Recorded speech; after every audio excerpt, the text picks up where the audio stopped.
money. What can we learn? So number 2 is she picked a good market. Now, if you've read the book, $100 Million Offers, I talk about this before I even get into the offer, because your market is more important than anything else. To give you an extreme example, if you were selling toilet paper during COVID, you didn't need to have an amazing offer. If you just had toilet paper, you had what? A starving crowd, right? On the flip side, if you were trying to sell marketing services and you were the best marketing services in the world, but you're trying to sell it to newspapers that are paper newspapers, those things are going down no matter what, right? And so the first thing that's going to be the biggest lever on the success of the business is who you actually serve to. Now, the vast majority of markets are neither of those extremes. They're not dying every day, 25% compounded annually in the wrong direction, or absolute supply-demand discrepancy between the entire world trying to buy toilet paper, right? Most markets I would just consider are normal markets. Now, what she did that was unique, and so I'll put it in here, I'll pull this up from the book, is that there are 4 components to a market that I like. Is that, are they in pain? Do they have the purchasing power? Are they easy to target? And are they growing? And so let's run through the market that Rihanna selected for her avatar through this framework.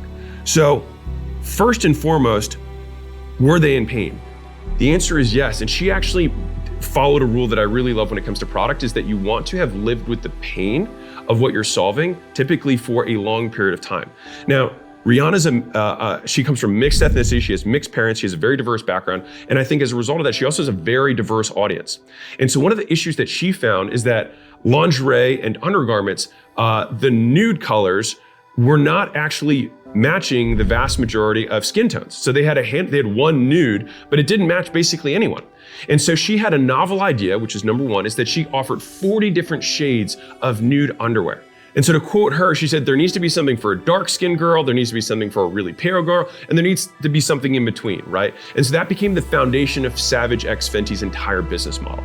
And so this then laddered up to their overall brand approach, which is aligned with Rihanna, which was about inclusivity and body positivity. Now, part of that is because this was a unique carve out from the traditional industry standards. Not to say that those are right or wrong, it's just they were different, right? And the other piece of this is that her personally, we've seen her kind of weight journey over time. And so there's been like thicker Rihanna, and then there's been thinner Rihanna. And so in either of those situations, and obviously there's people who are, like, I like thick Rihanna, I like skinny Rihanna, whatever. The point is that she has gone through this experience, she resonates with the pain, and her audience knows that it's authentic when she tries to solve that problem. And so the second thing that you want is purchasing power. Now, she had a very difficult decision to make here, right? LVMH is a luxury brand. So this is a company that's known for selling bags for $5,000, $10,000, $50,000. And sometimes they don't even put the price on their sites because it's so expensive. And they ship out 1 or 2 products to physical locations, which just to keep the scarcity so high. Now, meanwhile, let's pull up her site.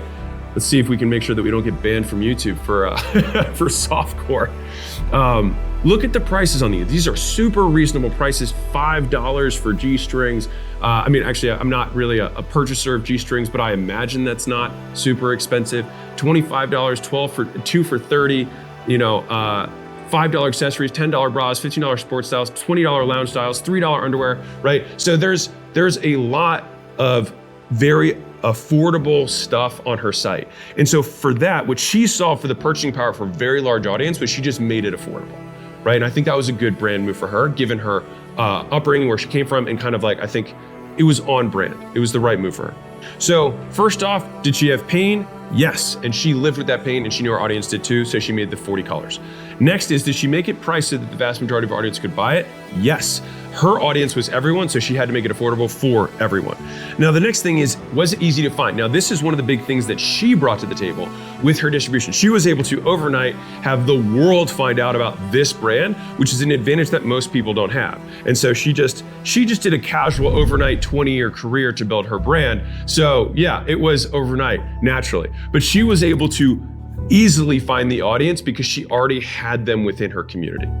And then finally, is this a growing market, right? And so this is a company that is serving an audience of people that's very diverse. They have body positivity. At least in the US, people are getting more overweight every year. And so there's lots of people who feel disenfranchised with the beauty industry. Now, there's a little bit of a pendulum swing back there, fine.